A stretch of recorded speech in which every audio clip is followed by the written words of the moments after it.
Iran has further boosted its capacity for uranium enrichment. According to a report from the UN's nuclear agency, the International Atomic Energy Agency, IAEA, says Tehran has now installed more than 1,000 advanced centrifuges at its Natanz enrichment plant. It comes as the IAEA says it will resume talks with Iran on 27 September, the first such negotiations since President Hassan Rouhani was elected. The West fears Iran wants to develop nuclear weapons, a claim it denies. The IAEA's quarterly report says there has not been much growth in the production of the most sensitive nuclear material, uranium enriched to 20%. However, it says Iran has installed 1,008 advanced IR-2M centrifuges at its Natanz plant compared with almost 700 in May. It also says the Islamic State has begun making nuclear fuel for its planned Arak heavy water research reactor, although it has postponed the commissioning of the reactor beyond the planned first quarter of 2014. The report again raised concerns about the Parchin site,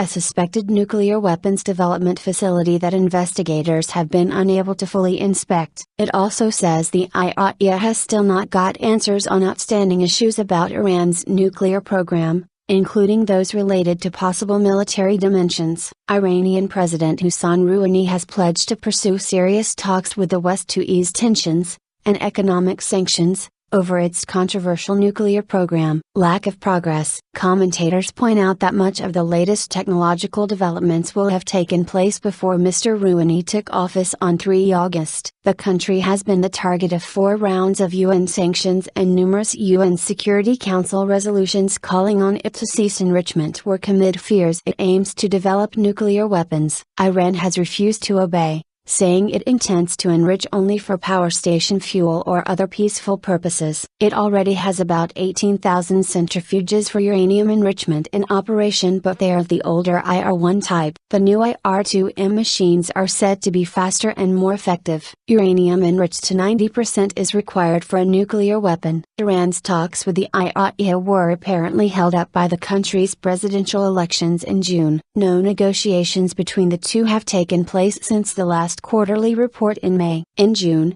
IAEA Director General Yukiya Amano complained of a lack of progress during 10 rounds of negotiations between Iran and the so-called P5+1, the US, UK, France, Russia, China plus Germany. Despite intensified discussions,